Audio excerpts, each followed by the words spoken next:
जिंदगी में खुश रहने के लिए पता है क्या चाहिए होता है? एक क्वांटम वॉरियर क्या करता है? सबसे पहले तो क्वांटम वॉरियर इस बात को समझता है कि आत्मा की भाषा और दिमाग की भाषा में क्या अंतर है।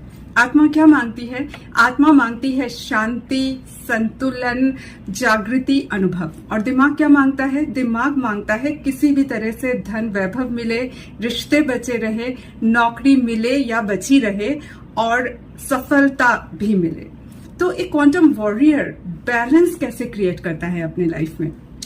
वो इन दोनों भाषा को तो समझता ही है और साथ में बैलेंस क्रिएट करने के लिए जब उसके जीवन में चुनौती आती है तब वो ना टूट करके बैठ नहीं जाता, बल्कि उसने इस चुनौतीपूर्ण सिचुएशन से क्या सीखा, क्या अनुभव प्राप्त किया, इसे क्वांटम अवेयरनेस के जरिए समझने की कोशिश करता है। और जैसे ही वो इसे समझ लेता है ना, वैसे ही उसके जीवन में जागृति आएगी, जागृति से संतुलन, संतुलन से शांति और शांति से खुशी जो है जीवन में आ जाती है। दूसरा सिचुएशन, अगर भीतर द्वंद चल रहा है, उदासी है, इंसान हारा हुआ सा महसूस कर रहा है, तो एक क्वांटम वॉरियर क्या करता है? वो जो है ना, वो टूट करके बैठ नहीं जाता। एक कॉन्सेप्ट है, एक चैप्टर है, holy grail of physics, code name god किताब है मनी भौमिक की, उसमें ये वाला चैप्टर है जिसमें यूनिफिकेशन ऑफ फील्ड्स की बात जो आइंस्टाइन ने की है उसका जिक्र वहां पर है। तो क्वांटम वॉरियर ना इसका सहारा लेता है और इसके सहारे वो रूट्स में जाता है, क्वांटम अवेयरनेस के जरिए समझने की कोशिश करता है कि ये द्वंद आखिर क्यों है, जड़ों में कहाँ गड़बड़ी है। जैसे ही वो इस चीज को समझता है ना, वैसे ही जागृति आएगी, जागृति से संतुलन, संतुलन से फिर खुशी आ जाती है शांति का हाथ पकड़ करके। तीसरी सिचुएशन क्या है? तीसरी सिचुएशन है, हम खुश क्यों नहीं रह पा रहे? भीतर से जैसे खुशी नहीं है, सब कुछ है लेकिन खुशी नहीं है, समझ में भी नहीं आ रहा है कि हमको क्या चाहिए।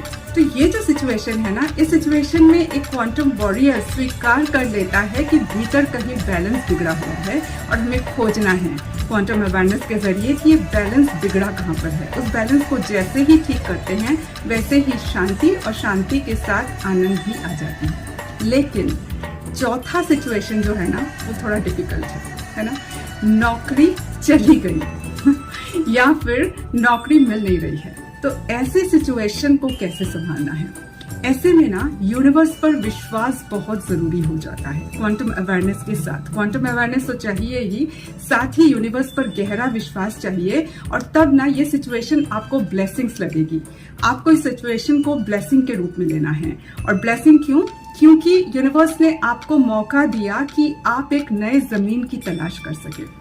हो सकता है कि आप जिस चीज के पीछे दौड़ रहे थे वहां से ज्यादा आपकी खुशी कहीं और थी। यूनिवर्स ने आपको मौका दिया, आप उस जमीन को तलाशिए और उस जमीन पे आप अपनी फसल उगाने की कोशिश कीजिए। तो ये मौका जो आपको यूनिवर्स दे रहा है, इसको जो है स्वीकार करना होता है।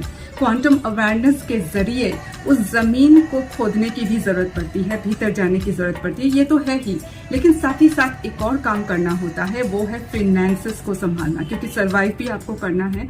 तो ऐसे में क्वांटम वॉरियर जो है ना, वो प्लान करता है कि हमारे पास क्या रिसोर्सेस हैं, उस फिनेंशियल रिसोर्सेस के जरिए हम कितने समय तक चल सकते हैं और ये जो हम क्वांटम लीप लेंगे एक जमीन से दूसरे जमीन की, उसमें हमको कितना टाइम चाहिए, कितना क्या हमको हाथ में फिनेंशियल रिसोर्सेस चाहिए, और टाइम और रिसोर्सेस को देखते हुए वो क्वांटम लीप को प्लान करता है। ये थोड़ा प्लानिंग का मामला होता है, लेकिन यहाँ भी क्वांटम अवेयरनेस और यूनिवर्स पर विश्वास, ये दोनों बहुत ज्यादा इंपॉर्टेंट हो जाता है और तब जिंदगी एकदम बदल जाती है। क्योंकि इस क्वांटम लीप से आपको जो मिलता है ना, वो है ज्ञान, और वो ज्ञान जो है आपकी जिंदगी में हुक्म मेरे आका की तरह काम करती है।